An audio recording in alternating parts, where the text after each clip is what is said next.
You know Gray Bar for electrical parts, but there's one more thing you may not be thinking of us for that can help maximize your next project's total value. Our pre-project planning services are designed to help you win the bid, save on labor costs, and keep your installers productive across your entire build.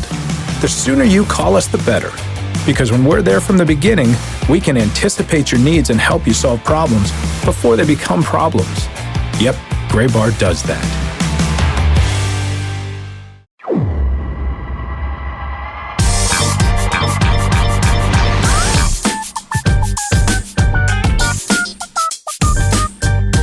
Hello and welcome into this week's episode of the Show Before the Show podcast, the official podcast of minor league baseball. We are back in our normal surroundings, 2,000 or so miles apart, but we're still swimming in the happiness of a week ago today. We're recording this. We got to record a little early this week. We're recording on Wednesday, June 18th. It was a week ago today that the Somerset Patriots hosted the Three of Us Clowns for the Show Before the Show night, a night that I will never forget. And based on Sam Dykstra's left shoulder, he might not either. As we welcome you into this week's episode, my name is Tyler Ron, Sam Dykstra and Benjamin Hiller in New York City. I'm still riding the high of the Show Before the Show night in Somerset. Can I just say how grateful I am to not be doing this segment in my car? You know, your car got a nice little shout out. It was, we heard the rumblings of it. There were a lot of noises in that car, a lot of extra noises, but I feel like the car should be proud of the work that it did. Yeah, there are a lot of noises associated with a car with 215,000 plus miles on it. That'll happen. My mom called me afterwards. She thought it was hilarious, which is like, okay, great. Okay, good. That makes me happy because I was worried when you said it used to be your mom's car. I was like, oh, is his mom going to think we're making fun of the car? We're not making fun of the car or her son. We love her son. She had no idea where that guide came from, and we don't know when it got back there. So it was placed there at some point, post 2008, my freshman year at Boston University. But otherwise, we don't know. Maybe I should just leave it there for the next owner whenever that comes. Yeah, I think you should. Stuff it into like one of the pockets that people don't check necessarily. And then another, 17 years from now, somebody will be like, wait a second, what is this book that's 35 years old? There was a kid who went to Boston University in this 2011 Toyota Corolla. The Corolla performed admirably. So did everything else about the Show Before the Show night. Ben, it's a unique night as far as your trips to ballparks all across the country have gone. Where does that one rank for you? Yeah, it was a unique night. I mean, because it was with the three of you and it was, kind of revolving around us. Usually, I've been involved in plenty and when I visit minor league ballparks, and sometimes it revolves around me a little depending on what the team asks me to do. But usually I think of myself as more explicitly covering the experience as opposed to being such a direct participant, and to do that throughout with it being the stated premise and with you guys, and it was so well organized from front to back, which was just, I think, to me, the best part about it.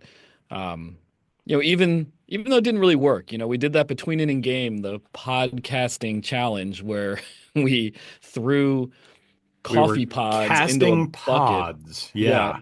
But even something like that, working with Hal Hansen. I forget his job title now, director of marketing promotions. He's been doing this kind of work for years, but even like a throwaway thing where we had to cast or throw coffee pods in a bucket. He had the sponsor lined up with the local Tim Horton. He had the prize with the bag of coffee signed by the store manager, Mohammed. And at just a random Tim Hortons, which that was my favorite part. It wasn't of that random to them, promotion. I think had it, but random to the rest of the world. But they got a business partner involved just for something as silly as that. And I just bring that up to say, like, that's the kind of night it was. Like, everything, was thought out from start to finish. And I think it showed with how smoothly it went. And, my wife Jill and son Harry were able to come. They got there around the start of the second game, after dealing with New York traffic. And that was special too. I didn't get to spend too much time with them during the game because we won, but they don't get to see me in that element and bragging a little, but Harry's up there, in the suite or in the seats outside the suites being like, there's my favorite player on the field, number 20, my dad. And, just like he gets to see have a sense that while that's not a typical night, that this is a sort of area in which I operate. And Jill was saying that she loved the whole ballpark experience of Somerset and was just saying it felt magical. And I just thought it was great to, have my family involved and have a little bit more of a sense of like what I do and the environments I'm in and why I've been so dedicated to it for so many years. I took Harry down to the team store at the end of the game, and there was a foam finger, and I was like, "Hey man, you want a hat or a shirt? Pick a hat or a shirt." And he just couldn't let go of this foam finger, and it's just like as a parent, one of those battles where you're like, he doesn't need a foam finger. What are you going to do with a foam finger after this game ends? It's already the sixth inning of the second game of a doubleheader. But then you just give in. You're like, my child, he wants a foam finger. I provide for my child. And got him a Diners hat and a foam finger. And it was a sweet moment. He fell asleep in his car seat on the way back with the foam finger, still on, protruding from his hand. Like the perfect moment to end that day on. Yeah, so I was like, okay, I'm glad we got the foam finger. And to his credit, he's been like picking it up, wearing it around, being like, "Where's my foam finger?" Like, this is an essential part of my wardrobe now. It's awesome. Yeah. Yeah, my lone regret of the night was that I didn't just go grab as much Diners merchandise to purchase as possible. Sam and I wandered through the store early on, and then just like the night got away from us, and I'm gonna have to go to milb.com/Somerset and snag some Diners merch because I'm still, as you can see, rocking the Zorro's de Somerset hat, which I have had a hard time taking off, much like Harry and the foam finger. I've had a hard time taking it off since last week. But man, what a night. We had such a blast. We've gotten some really, really cool feedback from that episode of the show before the show. If there is, by some magic, a reality that exists in which someone is tuning into this podcast for the very first time this week, go back and listen to last week's episode, and you can join us pretty much all the way through our entire day of the show before the show night in Somerset. We take you along in the ride in Sam's car. We take you through the game day meeting, through all the activities that we did, Sam's interview or Ben's interviews, and then Sam and I joined Ben for an interview with Corey Saccone, who was the home clubhouse manager for the Somerset Patriots. But you'll hear from front office members and fans, and it was really very cool. It was a very cool episode to put together, to edit and put together last week. That was a lot of fun and just made me want to do that like on a weekly basis, to be able to take people through all of this stuff that we get to see and do. And it was a pretty awesome day, pretty awesome week. I enjoyed it. Yeah, and we have so much material. We had an Yeah. LCC with us, or a live content creator with us, like filming throughout the night. Shout out to Matt. What was his Matt last was name? awesome. Matt, good guy. I'm forgetting his last name. But yeah, we had someone, Mark Schwartz, former Patriots broadcaster, who was actually featured on that episode of the podcast. He was doing stuff for social media throughout the night. My good pal Danny Wild came to the game, coworker for a long time. He is Matt Kipp. Thanks for taking video. Mark Schwartz, thanks for documenting social media. Danny Wild, thanks for coming to the game with your 850-pound camera that looks like a bazooka or something like that. But he took some fantastic shots, including one of me getting hops in the pony race and two of Sam on the ground in various contexts, which are my favorite photos from the night. So I'll be writing about it on my newsletter down the line. And we got a lot of video material, so we want to make a recap video as well. And in that recap video, in addition to being entertaining, and everyone will want to watch it, of course, that's good. That's proof of concept for this is something that, as long as we're doing this podcast, something we want to do. So while this one came about every through other our team. yeah. So while this one came about through our passive aggressive, like some teams should do this. I mean, I guess we'll still do that, but now we'll be like, look, a team did it. Here's how it went. Now you have to one up them. You have to be better. Can you do it better? Because minor league teams like to compete and always want to be the best. So we just want to raise the bar every year until we transcend this earthly plane.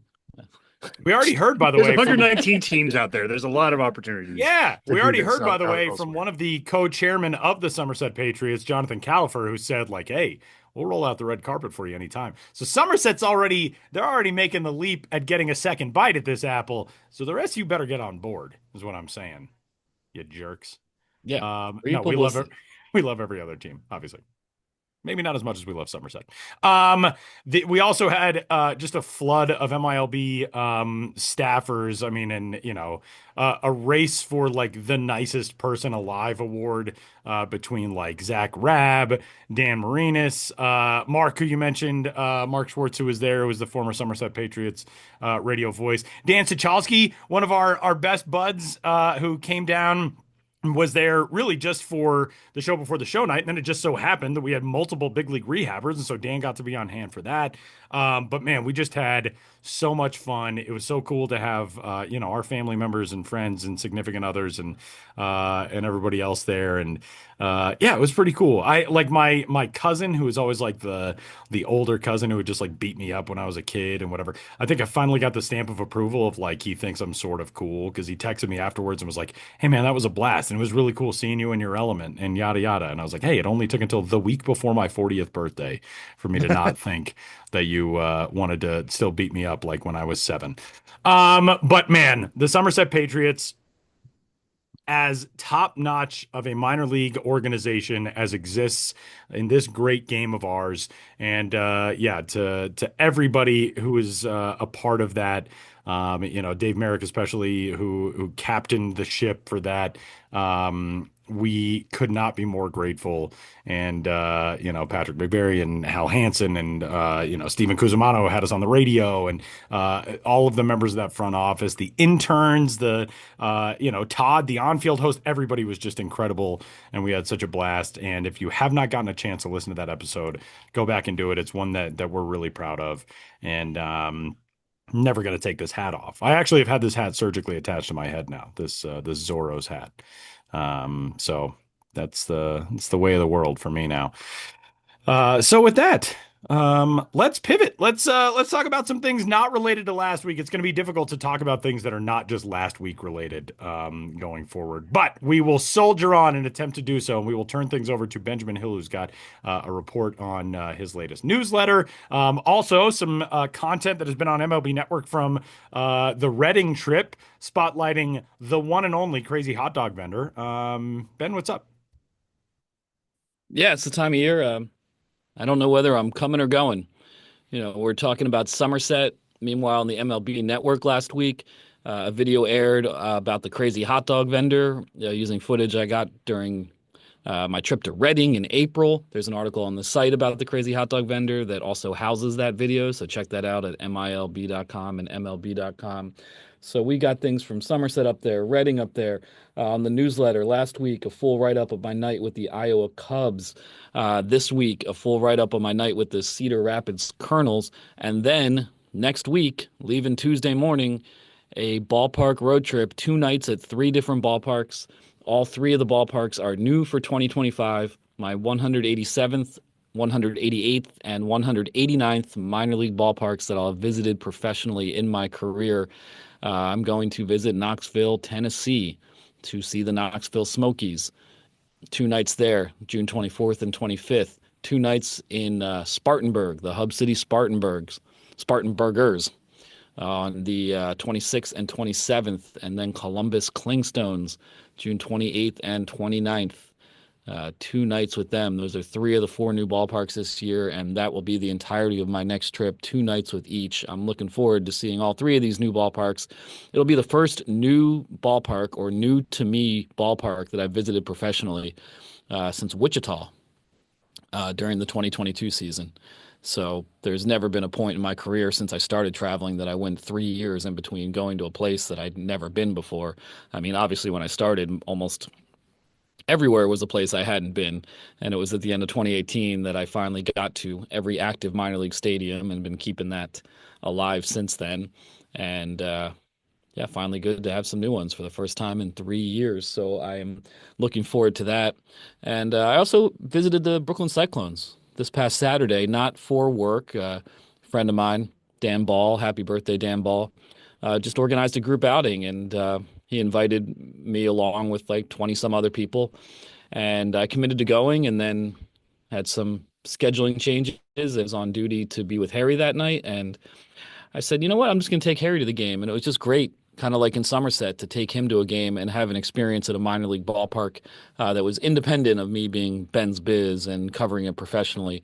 So that was a really nice night as well. And Cyclones being part of a group, you get a hat just for being part of a any sort of group. So you just redeem your ticket for a hat when you get inside. And the Cyclones hat with this kind of more neon blue and pink trim, I've been wearing it. Usually I don't wear affiliated teams because I'm like, I cover the whole industry. I don't represent specific teams on a regular basis too much. But gotta say, I've been wearing this Cyclones hat that I got for free as part of a group outing. And it was a Brandon Nimmo like hooded jersey giveaway. So it's got this like thin hood coming out of the jersey. I'm not gonna wear a Brandon Nimmo jersey. I'm just not. It's As a not Phillies my fan, style. But gave it shout to a out friend of the coworker. podcast, Todd Radom, by the way, who designed the Brooklyn Cyclones logo back in like 2000. And the Cyclones are still rock. It's like rare that a minor league team settles on a logo that long ago and it just ages that well that you stick with it all the way through. But shout out Todd Radom. And also Brandon Nimmo, former guest of the show before the And Brandon Nimmo, and a Wyoming guy. He's like a neighbor for me. Yeah. So it was cool to be there. And with all this minor league baseball in my life, it's kind of funny that I'm like, it'd be a nice change of pace, go to a minor league baseball game. But it was nice to do that on Saturday. I was even toying with going to Staten Island on Sunday to see the Ferry Hawks on Father's Day, but the weather was kind of off, and I was like, all right, man, slowly roll. But I've been to Ferry Hawks once this year, and I hope to get down there again. They're in the Atlantic League now, and they've got Pablo Sandoval for the second year in a row. So Pitching, right? Isn't he pitching? no, Or did he's I not. dream that? Oh, I okay. think maybe he did pitch once, but no, he's not a pitcher. Okay. But yeah, he's in his second year there. Drew Maggi is back with the Staten Island Ferry Hawks. He was there Friend of last the year. podcast. Did we have Drew Maggi on? Well, we had him on in that. Yeah, I interviewed him in Toledo last year. So he Right, right, started. right. He started. He made his inspiring at age like 33. Yeah, inspiring to Yeah. all us old guys, and Yeah, I guess in exactly. general, Yeah, like it was the a feel good story. Drew He Maggi, made one of the debut. few guys who is still hanging around baseball, who I worked with. I was a radio guy for Drew Maggi back in the early days of his playing career in 2012 in Altoona.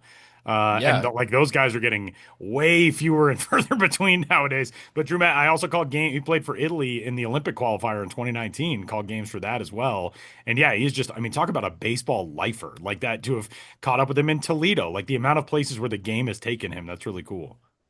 yeah. So he made his debut in his 30s, I think 33 years old or something like that, in 2023 with the Pirates, and went right back to Double A Altoona, where he had been so many years before, back in the Tyler Maun era. Got picked up, then started 2024 with the Staten Island Ferry Hawks. Got picked up by Detroit, played with the Mud Hens, and then 2025 back with the Staten Island Ferry Hawks. That team is run by Gary Perone, who used to work for the Cyclones for many years. Great guy. And so I'd recommend that as well in the New York City area. Don't just focus on the Mets and Yankees. Go to Coney Island, my favorite neighborhood in all of New York City. See the Cyclones and take the ferry to Staten Island and see the Ferry Hawks still going strong. That used to be the Staten Island Yankees and the New York Penn League prior to MLB's reorganization of the minors. But nice to see Staten Island still in the mix with an independent Atlantic League team. And you can also catch the train to head to Bridgewater, New Jersey, and hop off and see our friends, the Somerset Patriots, a stop right there by TD Bank Ballpark, where you can go catch our pals of the Somerset Patriots. All right, Ben, you've got a Crooked Numbers coming up. One of my favorite columns from all of our years in minor league baseball. I love me some Yeah. Crooked Numbers. The actual column will be a little while. I'll write a column recapping the events of June, but that won't come for a few weeks. But I wanted to mention one because I went to the Cyclones game on Saturday. No real weirdness in that game. It was a 1-0 game. They beat the Asheville Tourists, but then they concluded their series against the Asheville Tourists the next day. And in the top of the ninth inning, the Cyclones turned a triple play. Then in the bottom of the ninth inning, they scored 2 runs to tie the game. Then in the top of the 10th inning, with the automatic runner on second, there was a double play to start the inning where the runner a fly out to the outfield, and then the runner on second trying to tag the third and got thrown out. So I bring that up because in the span of 2 Asheville Tourist batters, to end the bottom of the ninth and start the top of the 10th, or to start the top of the ninth and start the top of the 10th. In the span of 2 batters, they made 5 outs. You ever think that That was is possible? nuts. Yeah. That is It was nuts. not possible until a few years Yeah, ago. until a few years ago. But to end an inning with a triple Wow. play and then start your next inning on the offense with a double play. 2 batters batting back to back in the lineup were responsible for their at bats were responsible for 5 outs. And I just was like, that is amazing. It's very efficient baseball. Yeah, and then another thing I came across, which I want to talk about it now because it's still going on.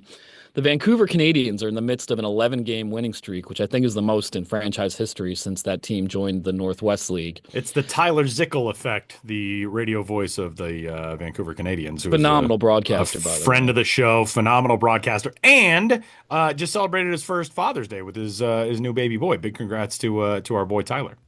Yeah, congrats to Tyler, and his team's riding a winning streak. So I bring it up. We're recording this on Wednesday, and they've won 11 in a row, so maybe I'll jinx it.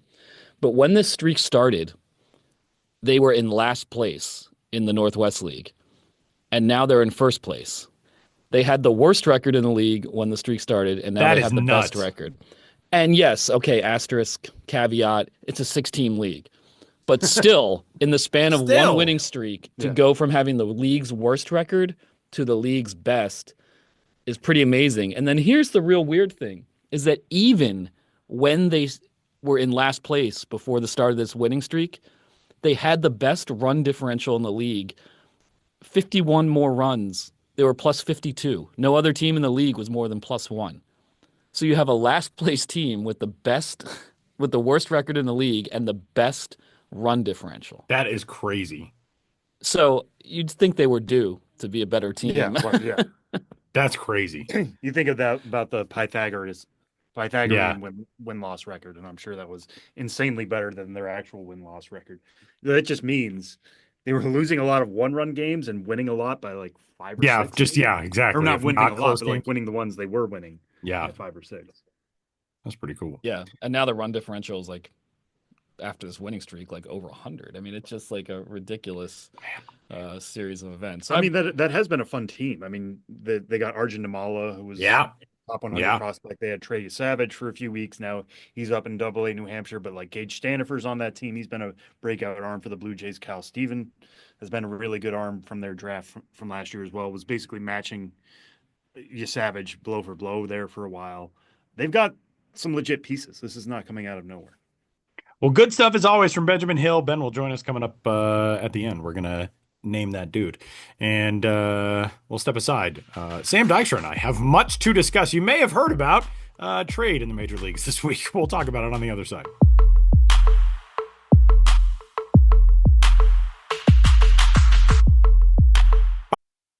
This episode is brought to you by Indeed. Stop waiting around for the perfect candidate. Instead, use Indeed sponsored jobs to find the right people with the right skills fast. It's a simple way to make sure your listing is the first candidates see. According to Indeed data, sponsored jobs have 4 times more applicants than non-sponsored jobs. So go build your dream team today with Indeed. Get a $75 sponsored job credit at Indeed.com/podcast. Terms and conditions apply. All right, it is time to dive into some on-field stuff, but our Ben's Biz Banter segment, as always, proudly presented to you by Circle K, the official convenience store of minor league baseball.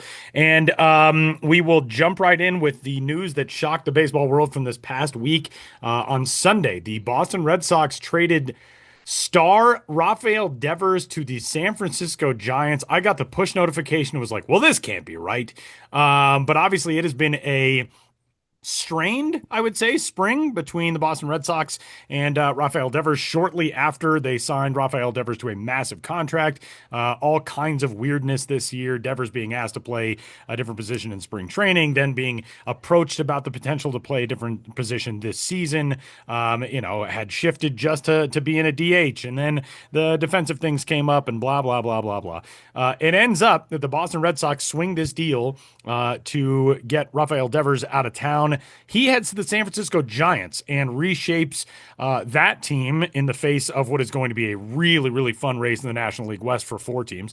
And Sam, this is a deal that really does not bring back maybe the hugest return in terms of talent. But there are two prospects and two big leaguers in this deal, right-hander Jordan Hicks and lefty Kyle Harrison at the major league level. A pair of prospects, one of them in James Tibbs III was a top 5 prospect in the Giants organization at the time of the deal. He was number 4. Righty Jose Bayo as well. There are obviously different elements to this trade from the Red Sox perspective, but we're not going to talk financial flexibility and payroll and blah, blah, blah. We don't care. We talk about the prospects here. What was your initial reaction, especially being a Red Sox Nation born and bred guy, your reaction to this deal, and what is Boston getting in terms of the prospects that it brought back? Yeah, I mean, this is a fascinating deal from every angle, like you said. Just the timing of it. It came at a time when the Red Sox had just swept the Yankees, and were closing in on an AL wild card spot, and they won their first game out in Seattle to continue their winning streak, and then dropped it the next one 8-0. But it just seemed like things were starting to click for Boston. Rafael Devers was posting terrific numbers as a DH only. And you figure, well, if this guy's going to hit and maybe he's hitting out of spite, it's still working for the team. He's kind of been their best player, even though he hadn't been playing defensively to that point of the season. But if he's only going to DH, that's going to hurt his value. They signed him to a significant extension. I don't want to get into all of that. Like you said, Tyler, let's just talk about what the return is. But when I was first looking at the return, it felt like the Red Sox were going for quantity over quality. Getting 4 guys back looks good for your superstar. You want kind of a bountiful return, even if, as some people believe is true, that contract is underwater. So if all they were doing is just getting the Giants to take on the entirety of the contract, in theory, you could trade him for nothing and just be like, hey, we don't want to have to deal with this contract anymore. You guys just take it. We'll take the like you said, financial flexibility. That's good enough. But no, they get 4 players back. Jordan Hicks at the major league level. The Giants have tried him out as starter. The Red Sox reportedly had interest in him as a starter when he was a free agent a few years back. Didn't work out. He goes to the Giants. Hasn't really thrived in the starter role. I would move him back to the bullpen. He's injured right now, but still expect him to be pretty good out of that bullpen. You get him throwing triple digits from the right side. You put him next to Aroldis Chapman and just have teams deal with that velocity. I'll be real interested to see how that works out of the back end of the bullpen for the Sox. Then Kyle Harrison, like you said, somebody who's been in the major leagues for each of the last 3 seasons. Last year was technically his rookie year, spent the entire year up there. His velocity has been up this year in the major leagues, but he still hasn't found that consistency. And the Red Sox actually sent him to AAA Worcester after the deal was done. I'm going to be real interested to see how they work with him, because Harrison right now should be a guy searching for some answers. The fastball has played well with the velocity up in the 95 average area. And that's a reason why we really liked him as a prospect, is he's got that kind of lower slot, flat fastball. Now with that velocity, he can play well, but teams were hammering his kind of slurvy breaking ball and his changeup. So what do? Do they add a cutter? He's tried that before. Do they try to add a sinker just to give something else a different look? Do they try to define the breaking ball? Do they try a different grip on the changeup? There's so many things to do with Kyle Harrison, and the Red Sox and their pitching apparatus are willing to try new things with pitchers. So I'll be fascinated to see what they do with him. Maybe they do that work at Worcester to just be like, hey, man, let's just try some things. And if you get shelled here, it's fine. We know it's because you're trying that cutter, you're trying that other pitch. It's fine. We just don't want that to happen level, so you feel like a failure even further. So we'll see how that goes. He's still very much a pitching development story, even though he's graduated from rookie status. I think he's the big part of the return, even though James Tibbs, like you said, former top 5 prospect for the Giants, was their first-round pick last year. It's fascinating right now, to be honest with you. James Tibbs, the third, taken 13th overall. The 12th, 13th, and 14th picks in the 2024 draft are all each on their second organizations. Those are Braden Montgomery, James Tibbs III, and Cam Smith. Braden Montgomery traded from the Red Sox to the White Sox in the Garrett Crochet deal. Tibbs traded from the Giants to the Red Sox in the Devers deal. And Cam Smith traded from the Cubs to the Astros in the crazy Kyle Tucker deal. I think part of that is teams are willing to deal first rounders because they have value, but also it's so early in their development. They're like, hey, we're we haven't completely seen what this guy is yet. We haven't gotten our fingerprints on him yet. Other teams are willing to acquire those players because it's still so early in their development. The Red Sox might be looking at James Tibbs the third, who's a bat first player, and the Red Sox are really good at developing bats, and just be like, hey, you have a good approach. You have pretty loud exit velocities. We can hone this. We can make you even better. And they've already pushed him to Double-A. He was pretty good at High A, Eugene. He was really turning it on as of late, right before the trade. Yeah, he's got a 246 average at that level, but a 379 OBP, wasn't chasing much at all, was hitting the ball hard when he made contact. It was on the ground a ton. I think it was around 50%. So hopefully the Red Sox can change some of his angles at the plate. But my bigger question for Tibbs is, I think he's always going to hit. It's what kind of defender is he going to be? Coming out of Florida State, we had a 40 field grade on him.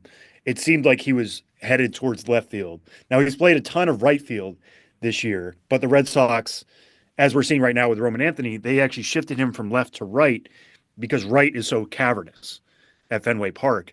Tibbs doesn't have the speed to cover that much ground. I think he's going to be a left fielder, the Red Sox long term, or he also has some first base experience going back to his days with the Seminoles.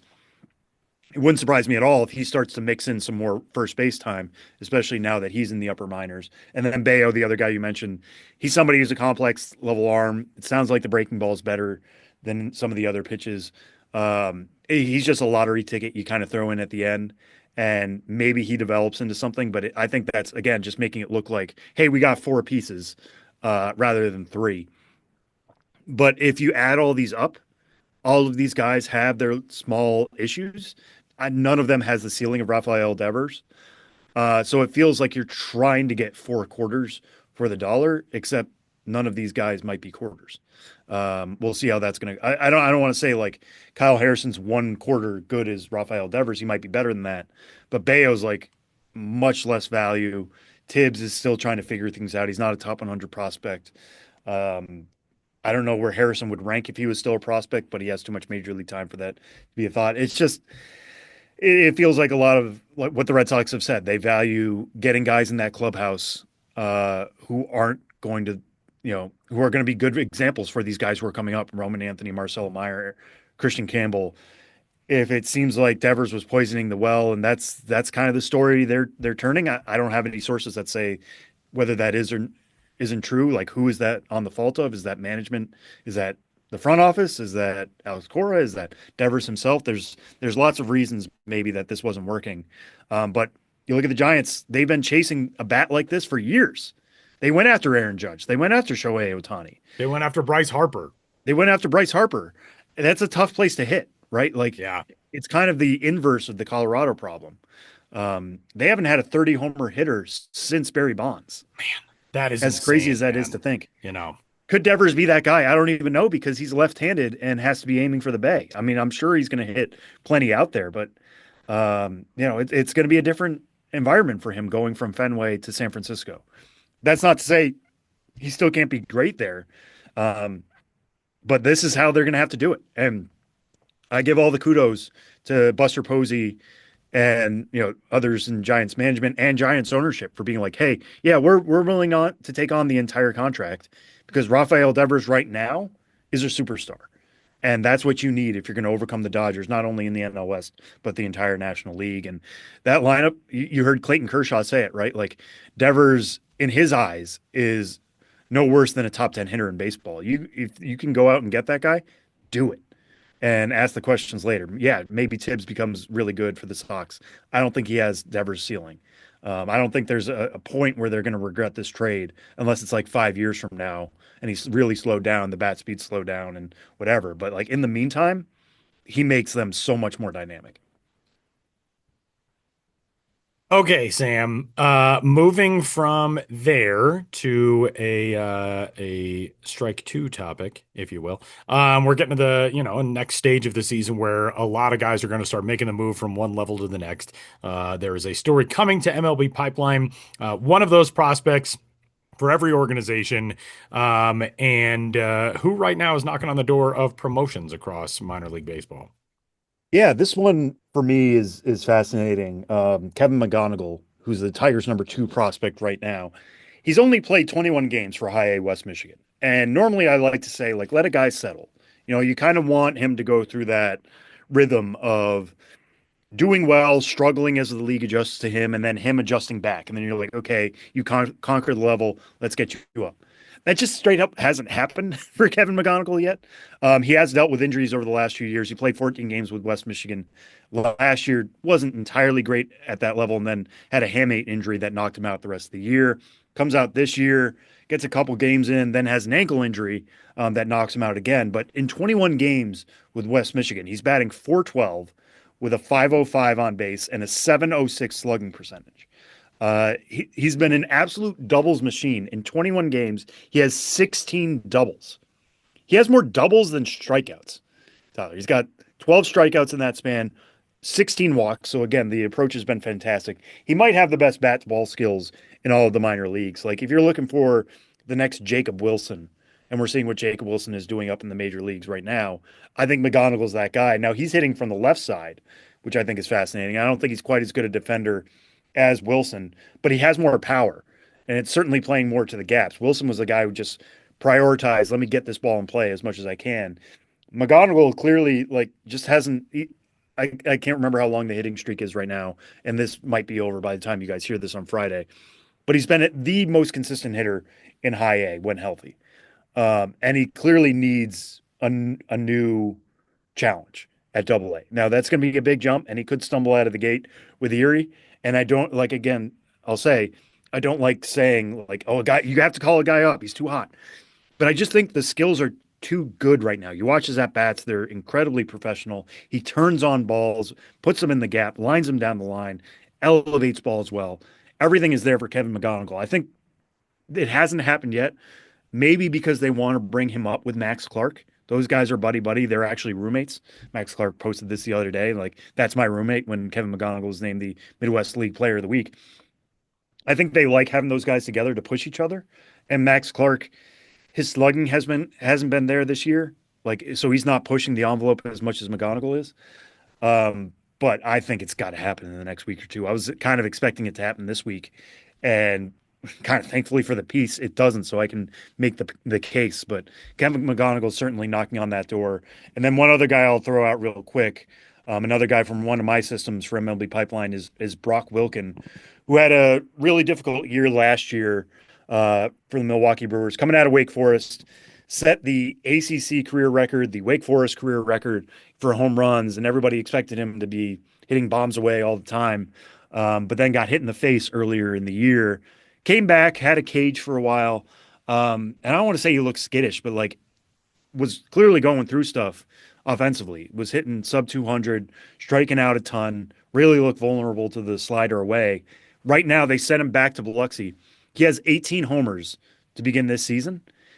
Nobody else in Double A, never mind the Southern League, nobody else in Double A has more than 12 homers. Guy's basically lapping the field at Double A. Now, Biloxi itself, even though it's at sea level, is pretty hitter friendly. So I think he's taking advantage of that. But they're playing him a lot at third base.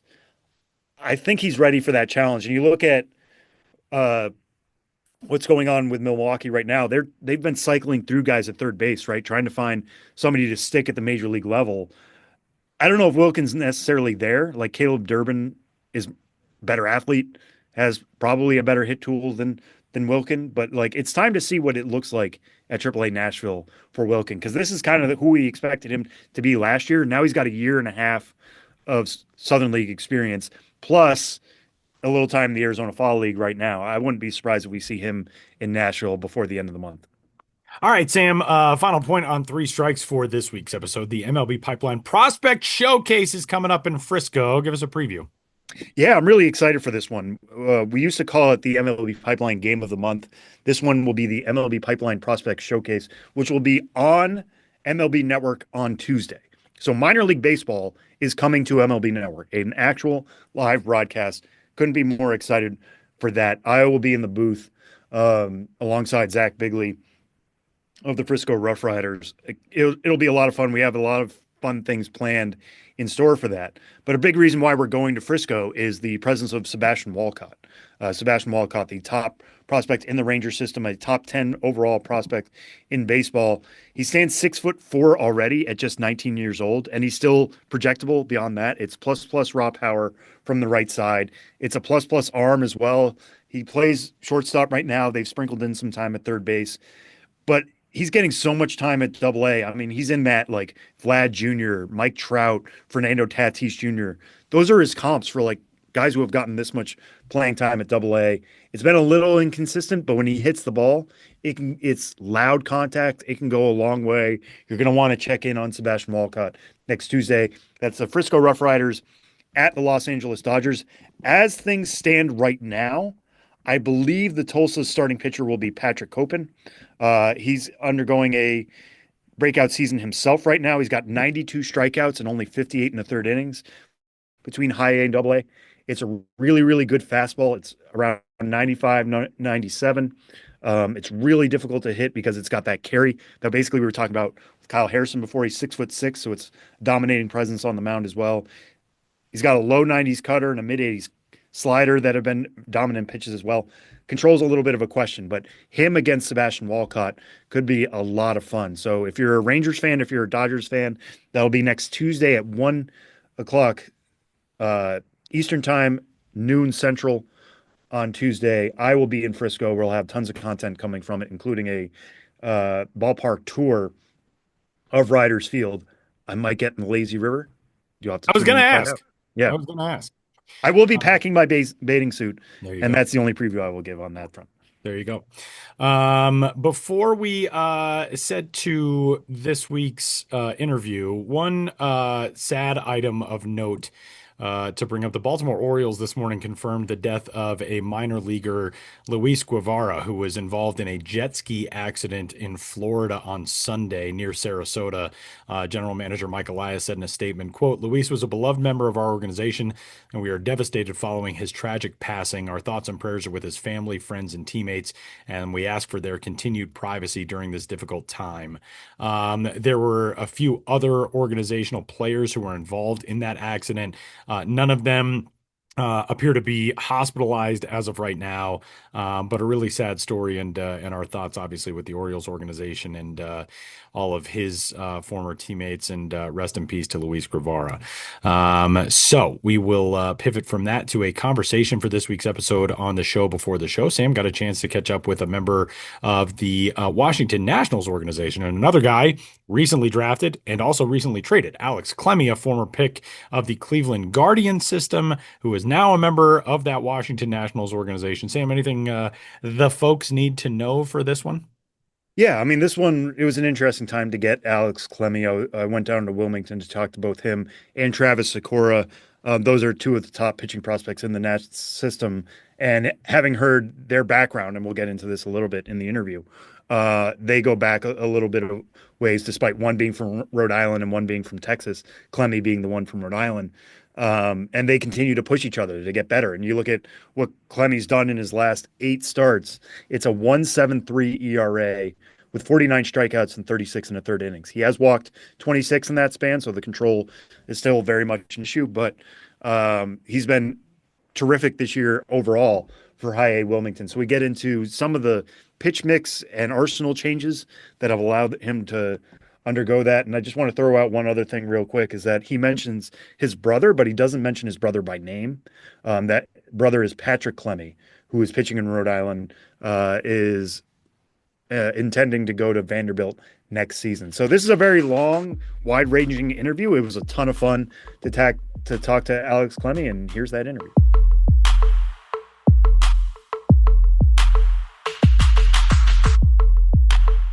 All right. Well, I feel like I'm getting you at a good time. 1.30 ERA your last 6 starts. What do you feel like is really locked in here lately?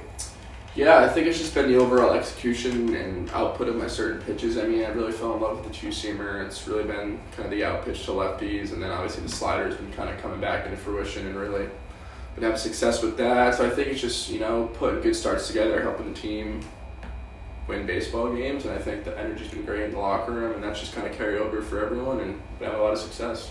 You mentioned that two-seamer. What about it has allowed you to fall in love with it? I think just finding the consistent shape and output if I want it. The velocity's been great, and I think it's overall execution of it that's been the biggest part. So I think when I get in good counts to throw it, I've been able to throw it and execute it and get a lot of weak outs or strikeouts. Yeah, what's been the evolution of that? Because I feel like the sinker is starting to come back into the game more and more, especially this spring. It feels like a lot of guys are adding it. Yeah, I just had a tendency to cut my four-seam fastball, so we had to figure out kind of just like a different plan moving forward, and we felt that, I'm a natural supinator, so a two-seamer would be good for me where I'm not putting a lot of pressure and forcing myself to do something I can't really do anymore. So throwing that's been huge for me. It's evolved. I just started to throw really this year, so I think it's still kind of finding a consistent shape and what counts to use it in and certain things like that. But from what I've seen so far and some of the swings that some of the players have taken, it's been good. Mm-hmm. Yeah, when did that process start? Was that something they gave you for the off season, or? It was something more. I just kind of worked out with my pitching coach back home, John DeRoyan, who's works at U of A, University of Arizona. He was previously the rehab coordinator for the Tigers. So he's got a large background in baseball. He's super young, super intelligent, smart, and we kind of just sat down and were like, this is a pitch that could be really successful for me. Just overall body type with other pitches that I throw, and I think it was a great add to my overall arsenal. Mm-hmm. Yeah, and I think when people hear sinker, they think of like weak contact, right? More, you're talking about the swings against it have been good feedback. What are you looking to get swing and miss with it, or is it? Obviously, first is always weak contact. Right.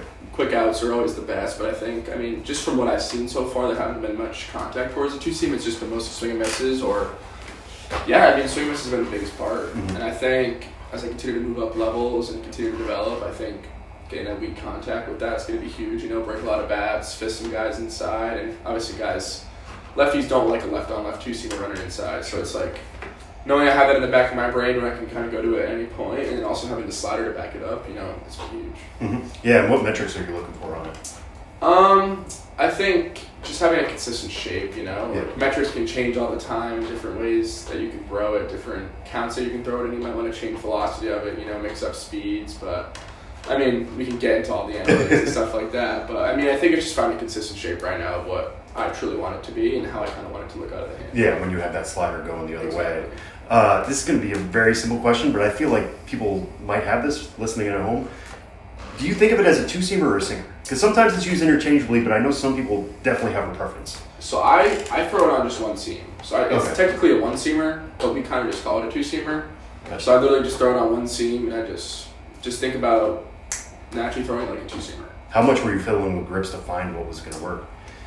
Really, just the first grip I kind of. That was one it. of my buddies had just showed me the grip. I started to throw it. I saw some good feedback, and just went road with it. Yeah, don't screw with what's working. Exactly. I think it's just finding what's comfortable and going with it. Everyone can have different pitches. There's a lot of new pitches in the new game of baseball. Baseball's evolving very, very quickly, so I think it's kind of just pacing yourself, picking what works for you. There's a million pitches, right? You got to find out what works for you and what your arsenal can handle best. So I think that was the biggest thing for me this offseason was how can I find what pitches work for me and how can I go out there executing in baseball games. So how many different types are you experimenting with in the offseason then? Yeah, I think this offseason the main focus was really honing in on the slider, really developing that two-seamer. And we tried to work on a curveball, but ultimately we felt, four-seam, two-seam, sinker, changeup would be perfect for now. And then maybe obviously different offseason we can work on different pitches. But I think it was really just honing in on 4 solid pitches going into spring training, which I feel like I've done. So. Yeah. And speaking of that slider, I know that's kind of changed shape over the last year or so. You used to kind of have this slurvier type. What does it look like now, and how has that changed? What have you done to it? Yeah, I'm just starting to really get comfortable with it again. I kind of lost the feeling a little bit for it, but that's also where I think my two-seamers come to help me a lot, and I've developed the two-seamer and the changeup, just not having the ability to throw the slider in certain counts that I want, where I've had to fall back on the changeup and two-seamer to using those counts, but I think I got the feeling back now, and I think I've stayed in a lot more consistent shape, so slurve and get a lot of swing and miss on it and weak contact, so it's been good, I think the velocity's been where it needs to be, and the shape is becoming more consistent, so, What do you do to make that more consistent in terms of the shape? Throw it more. Just keep going. My mentality is you're going to figure out kinks yourself, I think the way I process it is go in there every single day, throw it, and continue to just feel that shape. It can take months, It took me 6 weeks to really find that consistent shape this year, and just got to go with it, you know. You can't rush the process, because once you start rushing things, that's kind of when all pieces of the puzzle fall apart. So I think it was just pace myself, knowing I have other good pitches that I can get quality outs with, and waiting for it to come back. Mm-hmm. Yeah, I was going to ask, because the last time I saw you was at that spring breakout game, 3 innings, 6 strikeouts. How do you feel like you're a different pitcher from even then? Because we're kind of in that part of the season now where everybody's adjusting back to everybody else. And yeah, I think it's just overall execution. You know, getting ahead of hitters and putting hitters away, getting weak contact, going deeper into games. You know, I've had the chance to go 6-7 innings a couple times this year, which has been good. You know, save the bullpen because they obviously go through a lot. But I think really just execution. You know, that's been the biggest thing. Obviously, it was also a smaller outing, so there wasn't much as output. But I think being able to go 6-7 innings, showing I can hold velocity, hold overall pitch shapes, and keep other teams to a minimum. You know, I think last 6 starts, 1.3 ERA. You know, right, a bunch of strikeouts, a lot of weak contact, go deep into games, not giving up many hits. So I think it's been good. Everything's kind of coming together. You know, and it's nice to see too. Yeah, and when you have this run that you have, I know you're still plenty young, but like. You're clearly showing that you can dominate this level. Do you allow yourself to start thinking about Harrisburg? Or? Of course, it's always in the back of your mind, but you got to just keep where your feet are at. Keep your head out where your feet are at. So I think it's just continuing to grind every single day. I got great people around me. Travis Sikora is another great guy to kind of go off. I mean, we compete on a daily basis, so that's been fun. I mean, having him just get here and the impact he's made in the last few weeks has been awesome. So I think it's just keeping your head where your feet are at and just going day by day, and whatever happens, you know? Yeah, that was one thing I heard in the offseason was that the two of you, once after the trade, and we'll get to that in a second, you guys were just so competitive with each other in a good way, and obviously that worked out for the Red Nats. What is your how much did you guys know each other? Yeah, we had just met over the summer, probably junior year of high school, just kind of doing some different professional events. And I think we just kind of created a bond. We both had a likeness for baseball and competing and getting better on a daily basis, and he was the first person I called when I got traded. You know, he was super happy. It was crazy that another guy who likes to compete and him, we get paired together, and we push each other from day one. You know, it's always awesome having him here now, pushing each other every single day. It's like, who can go deeper into games? Who can give our team a better chance to win? Who can get more strikeouts? Like, competing over all the little things is really where you become able to separate yourself from other people. So I think just him and I continuing to grow and develop together, it's going to be huge. Is there anything you picked up from him specifically pitch-wise? Because I know you're a little different. He's got the splitter, you got a change-up, but the sliders. I think, I'm a lefty, he's a righty, so we both got our different counterparts, but I think just our overall competitiveness is where we both succeed, and we were both kind of sky's the limit. I think our love for understanding of the game and overall pitching and how the body should be moving down the mound and just how we take care of ourselves is really what's kind of our separator. Mm-hmm. I wouldn't say overall pitching, it's different things like that, or where we kind of similar. I think it's more the mental game and kind of how we attack our routines on a daily basis. Yeah, so if he's getting through 5, you're trying to get through 6. It's just going to look different. It's always who can one up each other. Yeah. But that's what you need, the competitiveness and the willingness to win and learn and get better is always what you need to have. Totally. And you were talking about calling him right after the trade last year. What was it like going through that? That was your first full year, and everybody knows it's a business. You've seen it happen tons of times. Yeah. Now you're thrown into that fire. Mm-hmm. Like you said, it's just a business. At the end of the day, it's from one team to the other. You have no control of what happens. I think it's you keep your head in a level space. You go out there, you compete for whoever you're playing for, and you win baseball games. Mm-hmm. So. What was the logistics like being traded mid-season? It's not just like, okay, I guess I'm going to Florida in spring. It's you are literally changing teams in the middle of a year like that.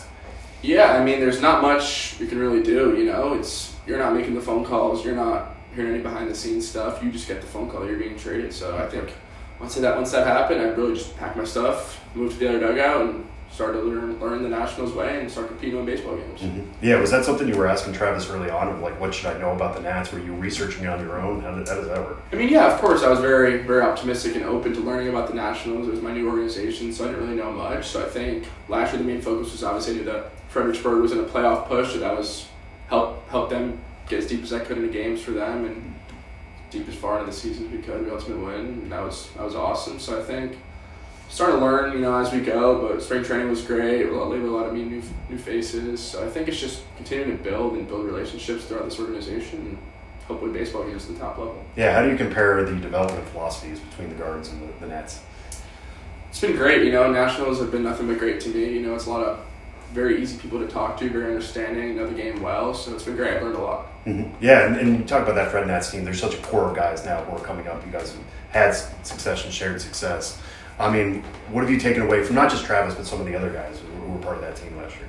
Yeah, just the willingness to win and learn and get better on a daily basis. Those have been kind of the biggest 3 key points for me, and I think building relationships and friendships, and the deeper those are, the more you want to go out there and win baseball games for each other. Mm-hmm. And you said you didn't know much about the Nats. Did you ever get any whispers about them being interested in you in the draft? It's a lot of very quiet conversations that happen during the draft. You don't really hear much. Obviously, It's just kind of waiting to hear your name called and see where you go, but no, not really. No, I was just very open-headed to whoever picked me, and it was whoever picked me, I was very grateful. Yeah, and you're coming out of Rhode Island, which not many people think of as a baseball state. They probably think Rafael Devers first, another Bishop guy, Hendricken guy. Like, what was it like going through that from that corner, and how many scouts were coming out to you, just knowing you were the guy in New England? It kind of felt like. Yeah, it was nice, obviously, just to have that attention around you. I mean, it was how can I limit the pressure and just go out there and compete and win baseball games, try to win a state championship my senior year. But I mean, there was quite a few. I'd probably say around 50 around my first game, then 25 to 30 every other game.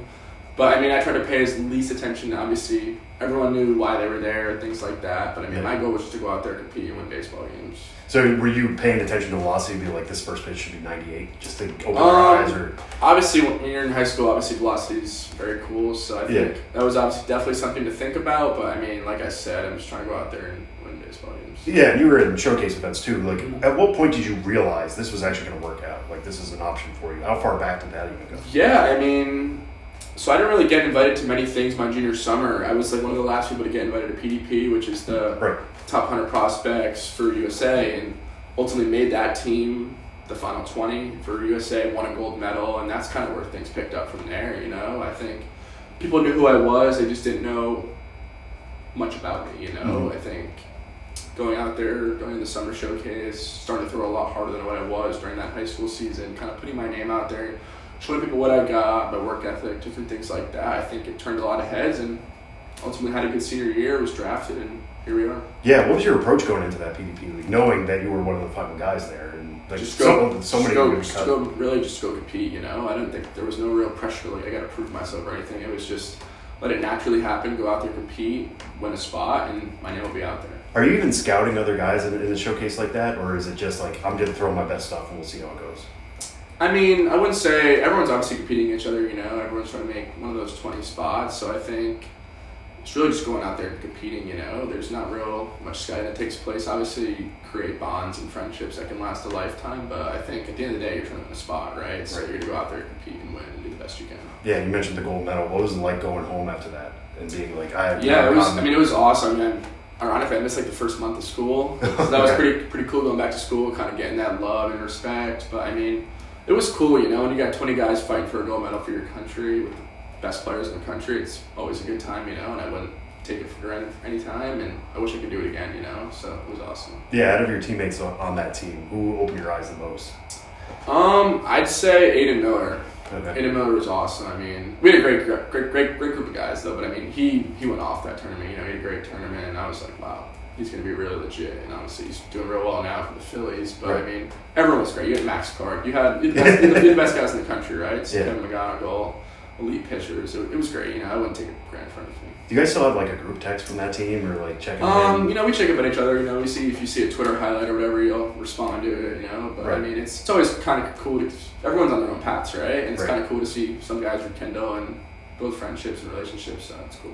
Yeah, and how would you kind of describe the state of Rhode Island baseball? Do you feel like people are getting attention? Somebody like you drawing attention? Yeah, I mean, I think obviously back then you had Rocco and Mike King, and then there was kind of that maybe 8 to 10 year gap where you didn't really see a lot of guys getting drafted and things of that nature. But I mean, Rhode Island's got a lot of talent. It gets hidden because it's so far up north, and it's a cold weather state. Everyone thinks, there can't be any good baseball players, but there's plenty of talent. I got my brother who's a 2025 going to Vanderbilt next year, so there's plenty of talent up there, and I think as the years go by, people are going to start to understand and put more respect up there. But I mean, it's grinders, you're pitching in cold weather throughout the whole year. I remember my first start of my senior year was 30 degrees and it was snowing. So practices in the gym and all that. You got to be gritty. I think everyone always says, Northeast guys don't have a lot of arms, don't have a lot of miles in their arms. They're not going to be ready to go deep into games. They don't have that nature of a Florida guy who's throwing year round. They're a lot more in shape. But I think it's the complete opposite. You got less miles on your arm. You got more room for success, more room for growth. So I think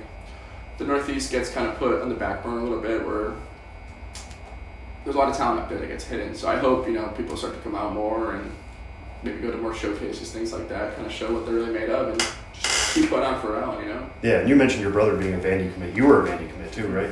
I feel like every time I hear about somebody getting scouted out of New England, it's they're going to Vanderbilt if they don't sign in the program. Yeah. What is it about that, like? Coach Corbin's from New Hampshire, so it's kind of that Northeast connect, and he likes to go get players up north. I mean, there's a couple, I think there's like 3 or 4 in my brother's class next year that are from up north, so it's cool. I mean, there's a lot of talent up there, and having Coach Corbin be from New Hampshire, that's also cool too. So he likes the gritty Northeast guys, so yeah. You feel like he's speaking your language when he's in your living room? Is that part of his pitch? Is like, I know what it's like to come? I think he's just been doing this so many years, he knows what he wants, and he can see a player's talent and respect and work ethic just kind of watching him play. All right, well, I'll give you an opportunity to talk up your brother a little bit. What's the sky report on him? Yeah, I mean, he's about as big as me. He had Tommy John about 18 months ago, but I mean, he's pitching in game 1 of the championship today, so that'd be cool. Okay. But I mean, big, tall kid, good heater, good off speed. Go up against anyone. How much are you guys talking about, like, what you've learned? Like, would you send him the sinker and be like, hey, this worked for me, you want to try it again? Yeah, I know. We talk every single day, pitching and just overall brother stuff. But yeah, I have a great relationship with him. He was a huge part of my success, just kind of keep me level-headed throughout the whole draft process. And just obviously he was going through Tommy John, stuff like that, so I was making sure keeping him level-headed. So it's good. He was my best friend, so it's good to kind of have that connection and be so close in age where you can do a lot of things together growing up. So it was awesome. All right, well, we'll end on this one. You were talking before about you were a hockey player too growing up. If you were still playing, how would you describe what player you were? I don't know. I was a tall, lengthy lefty, so there's not many of those in professional hockey that aren't 300 pounds, and I'm 220, so I don't think I would have too much success out there right now. But I mean, I was good while I played, and then baseball took over, and where I'm at now. Yeah, so maybe like a blue liner they just put out there and slap it as hard as you can and see where it goes. Go out there, get some hits, see what I can have, maybe create a hassle out there. But is there anything you take from your experience with hockey that translates here? I know it's a little. I'd say the competitiveness. The competitiveness is second to none. You're out there fighting for one spot. It's a very physical sport, but I think the mental side is also very, very elevating. You can go out there, you can compete. It's the same type. You're trying to win a hockey game for your team. You're trying to win a baseball game for your team. It's the same thing, same mindset. Just one's more individualized here in baseball because you're the one who's controlling the game, and whereas hockey, it's more of a team effort. Great. All right, that's all I had for you. Perfect. Thanks so much. Thank you. I really appreciate it.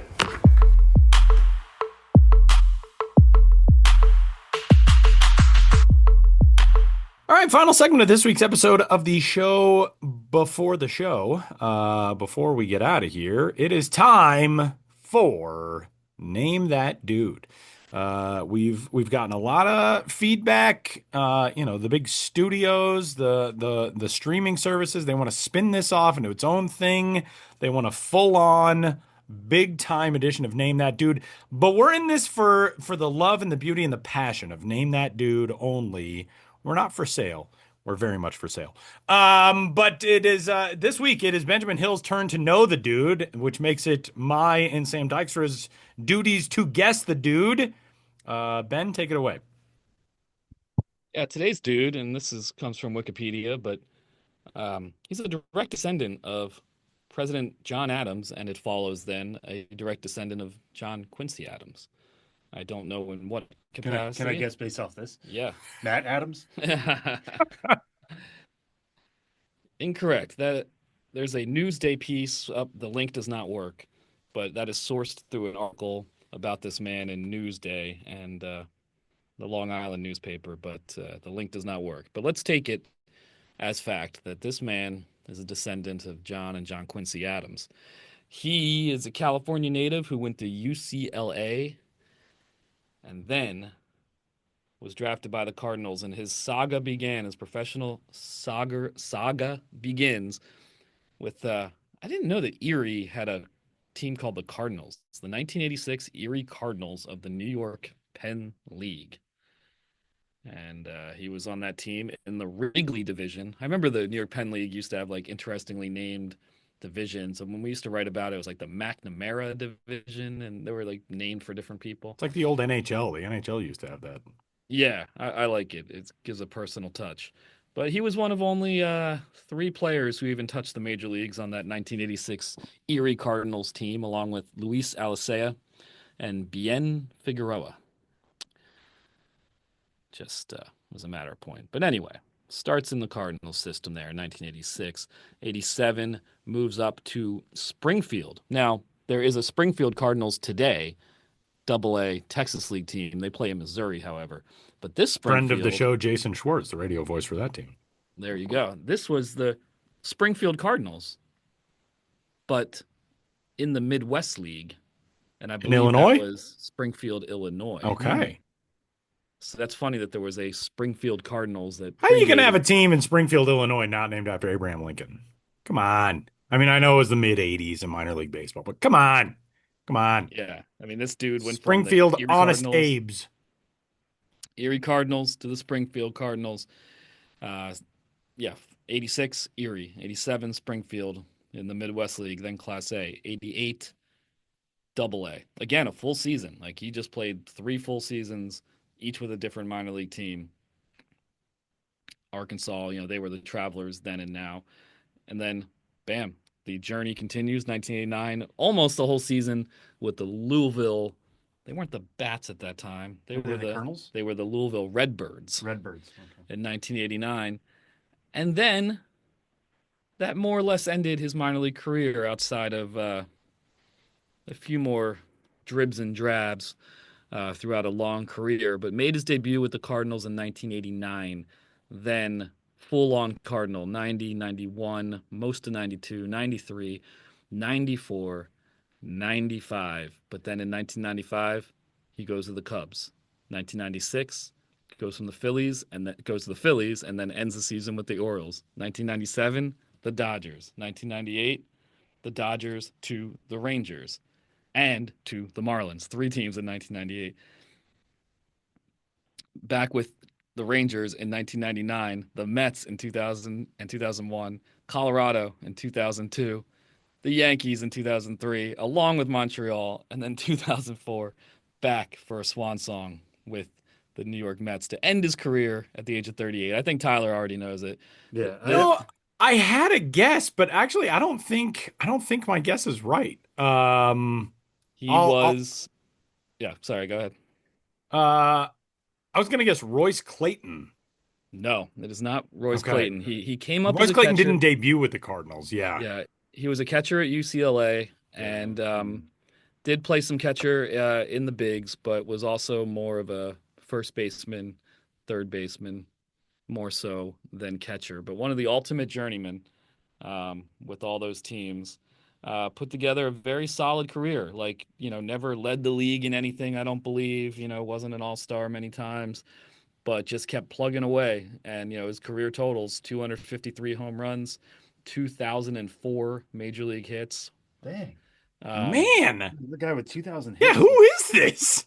I was at his final game as a professional, and I thought it was kind of classy by the Mets because he this is in 2004. He bounced around so much, but I remember the Mets did a video board highlight. And if I remember correctly, he hit a home run and then they took him out of the game to end his career. Probably one of those last day of the season things where the opposing pitcher's like, all right, I'll serve one up for you. I'll groove one in for you, buddy.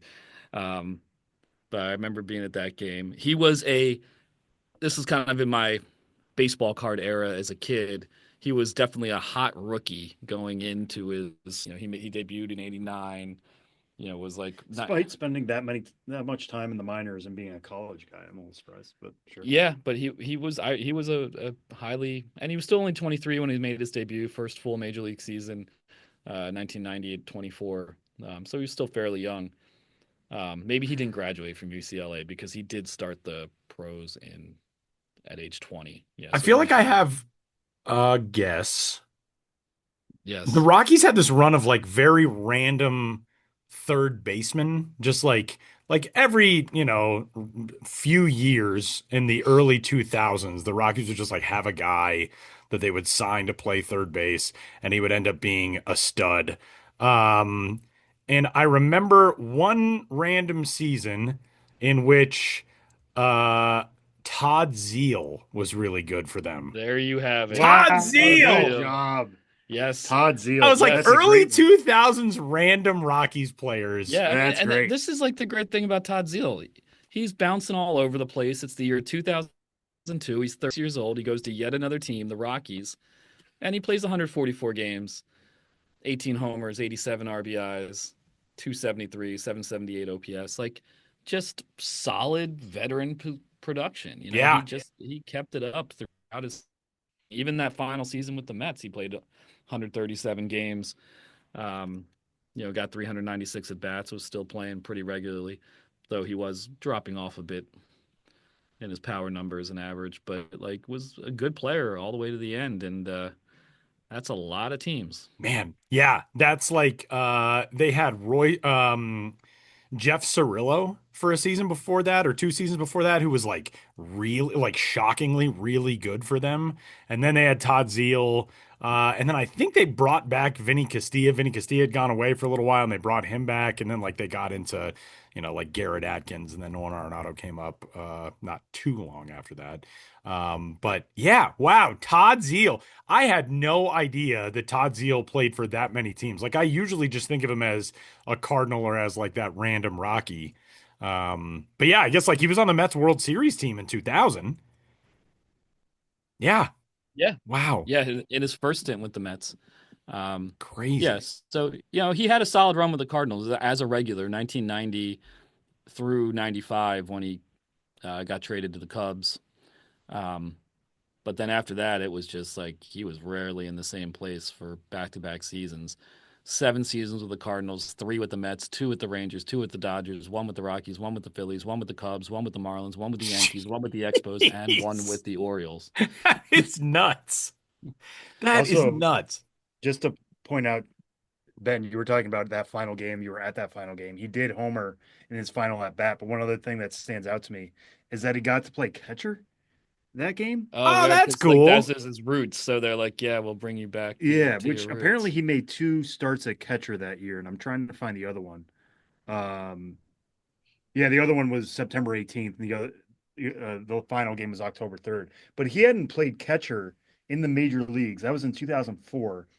He hadn't played catcher since 1990. Wow. Yeah. Wow. So can you imagine a guy in his age 38 season that hasn't played it in 14 years, and we're just like, yeah, I'll get in the squat. That is crazy. So that must have been fun as heck for him. And then they Yeah. allowed him to keep catching, but he was pinch hit for. He hit the home run in the 6th, was pinch hit for in the 8th. That's got to be an all-time way to go out. Yeah, I remember sitting in the upper deck at Shea, like way up toward the top. Despite not being a Mets fan, I loved that era of my early life in New York, and Mets tickets being real cheap, and just getting to a largely empty upper deck at Shea is a lot of my formative New York City baseball memories. I loved it. Back then, not to go on tangents, but they had color-coded schedules. So like all the home games were different colors, and there was different pricing tiers for each color. So there were orange. When it was orange, it was like a value series, and the upper deck tickets were $5. And I was new to New York and didn't have much money, but I went to like 20 Mets games a year, all on the value nights for $5 a piece. This is something I did not know about Todd Zeal, according to his Wikipedia page. So, it could be wrong, but it seems as though it is correct, maybe just not updated recently. Todd Zeal has also been involved in film production and in acting. And it says that he appeared on an episode of Saturday Night Live, apparently. And he produced like some movies. He was in 2 episodes of King of Queens. And also has done work with SNY as a pregame and postgame analyst, which I did not know. Todd Zeal. How cool, man. Also, you said he's descended from John Adams and John Quincy Adams. That you can't go any farther alphabetically from being an Adams to being a Zeal. That crossed my mind when Sam guessed Matt Adams. I was like, well, you couldn't, in a certain way, you couldn't be farther away. Well, then you started talking about a Cardinals first baseman, and I'm like, this is not helping. Yeah, this is Matt Adams. Obviously, the era was different. You mentioned the SNL thing. It was a sketch called Baseball Dreams Come True. Okay. Which they just basically had like an entire. I don't want to call them random, because some of them are like Scott Rowland was in that sketch. Okay. Rondell Wright. Mark Grudzielanek, Cliff Floyd, obviously now. Man, talk about a collection of guys, of dudes. Jeff Facero, Greg Jeffries, Mike Sweeney. Like, I think it was whoever they could get. It was such a random assortment of dudes. Todd Hundley and Marty Cordova. Yeah. Wow. I might have to go look up that sketch. Well, that was a very good dude. Todd Zeal, wherever you are, producing your movies and working on Mets telecasts, we salute your lengthy and well-traveled career, Todd Zeal. And that'll do it for this week's episode of the show before the show. This is a blast. If you, again, did not get a chance to listen to last week's episode, go back and listen. Feel free to get in touch with us, podcast@milb.com. If you are in the Bridgewater or Central Jersey area, go check out our friends with the Somerset Patriots. And huge thanks, everybody, for catching us, for tuning in. For Benjamin Hill, for Sam Dykstra, my name is Tyler Ron. We will catch you next week.